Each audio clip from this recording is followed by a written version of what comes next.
That means that I'm a winner. So this can be programmed into your brain to say, I'm a winner. साला बत्ती बंद होता है. Life, don't, let's not have any doubts about it. Life throws such shit at us at times, but there are people I don't give up. I say, आने दो साले दुनिया को. I love life. I enjoy my life. I'm a winner.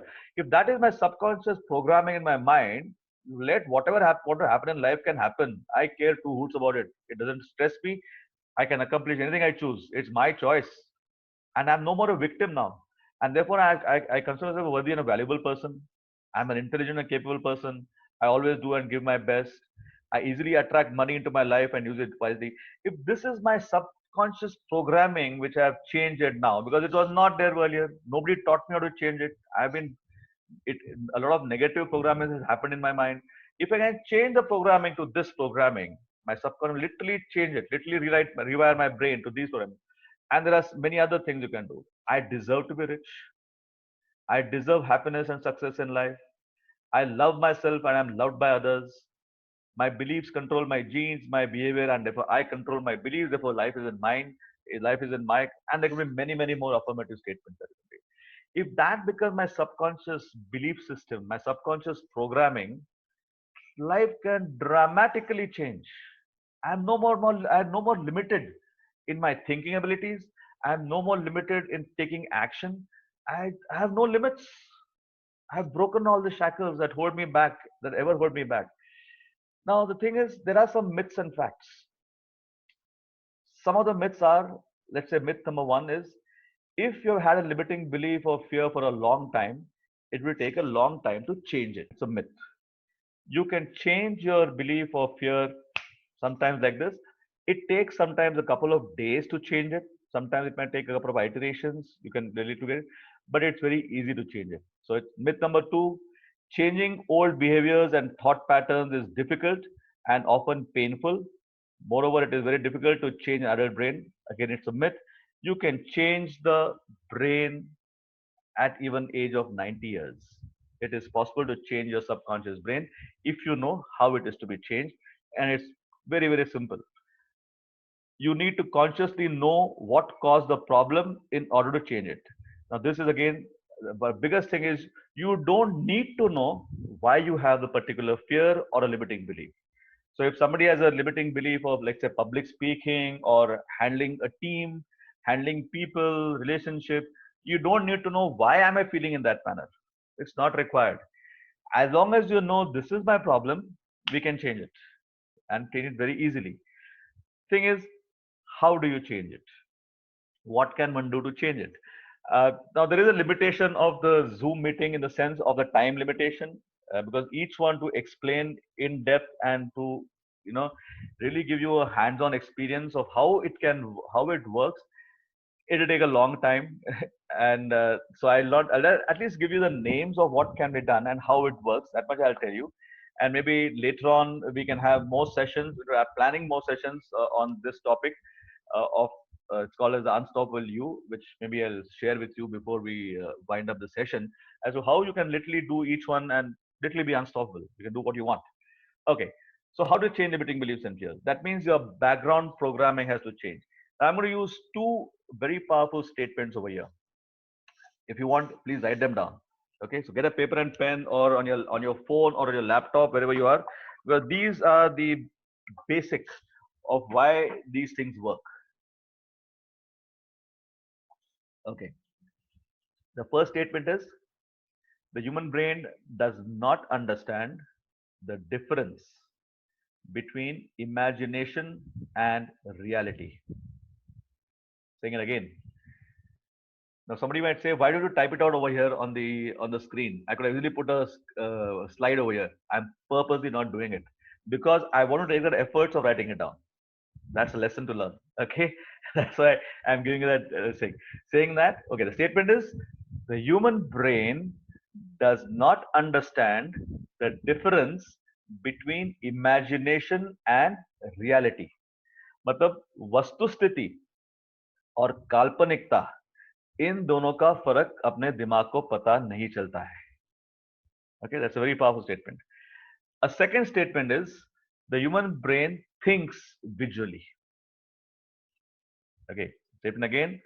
The human brain thinks visually. So these two statements are the key of how you change your subconscious brain. And to do that, what we use here is a technique called as affirmations. So some of you may have learned this technique. Affirmations are basically positive statements which you say in the present tense. It's as simple as that. You say, what? It's as simple as that? Okay, now, like I said, I don't have the bandwidth to go on this for 1 hour to really explain to you the nitty-gritties of why it happens, how it happens. So you just have to believe me right now for the statement to say it is as simple as that. Affirmation is like a mantra or a shlok or a jap. And many of us say mantra, we say japs, we say shloks. Yes? Yes or no? I'm sure many of us do that. The problem in those affirmations is only one. It must be. Remember, it must be at M capital, U capital, S capital, T capital. It must be in your mother tongue or in English, because nowadays we talk in English and think in English. In whichever language you think in, it must be in that.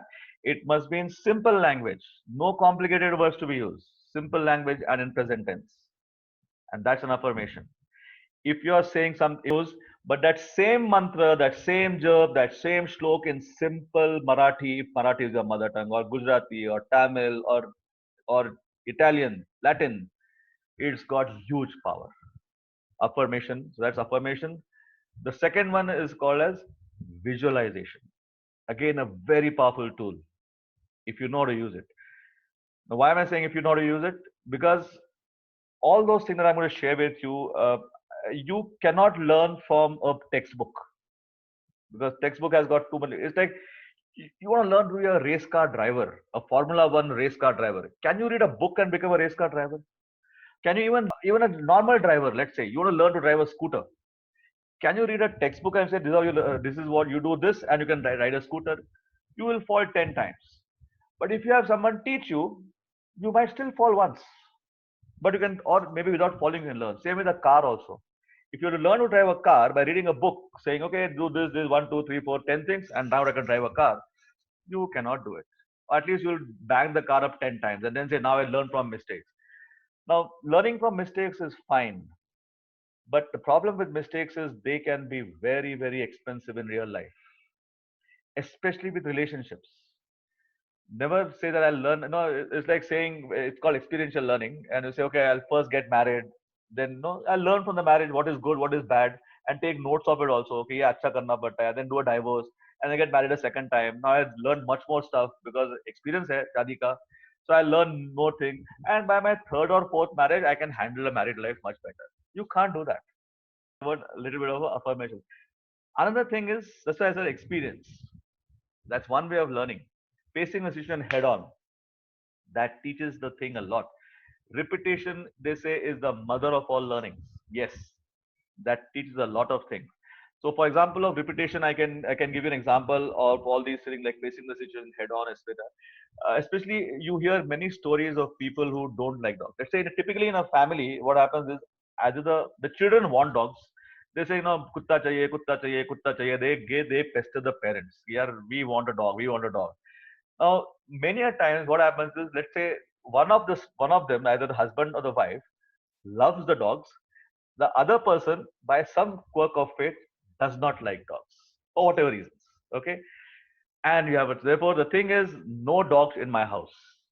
Okay, etc. Who will take the responsibility? Kaun ye karega? All that they have. But somehow somebody prevails and a dog comes to the house. Okay, now just imagine after 6 months, the person who did not like the dog or hated dogs or were afraid of dogs, you will find that person loves the dog probably the most.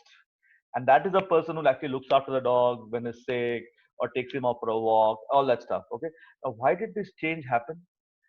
6 months back, that person said, no dog over my dead body type of thing. Kutte ko dur rakho. 6 months after the dog comes home, that person loves the dog more. Why? Because of this third thing, which is experience, facing situation head on, and repetition. That works because that literally changes the subconscious brain. It changes the rewiring of the brain. And these are three more things which are very powerful again. The one is called as neuro linguistic programming. Very powerful tool. As it says, NLP. I'm an NLP practitioner. I conduct sessions on using NLP techniques for again repairing the brain. It's a full science in itself. Very powerful. Another one is called emotion freedom technique. Again, very very powerful. It's literally it uses the energy meridians of the body. It sometimes happens like this in one session, sometimes requires repeated sessions, a couple of them, but can again change the entire background software. And they're very, very powerful. In fact, the most powerful tool I would say is a technique called Psyche. It's called something called as whole brain state or the cellular and muscle memory. So which what this means is our body consists of 100 trillion cells. These 100 trillion cells, every cell has a memory. So the memory is not restricted only to the brain. Okay. The memory is a distributed memory, and every cell, 100 trillion, that's 1 plus some 18 zeros. That means cells in the body have their own individual memories.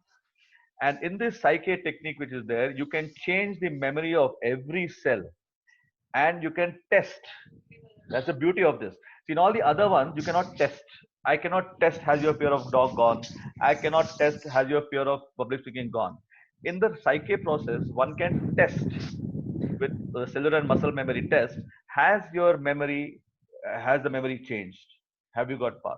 So these are some of the techniques that can be used for literally changing your beliefs and fears. If you have them, you can change them. It is as simple as that. So I think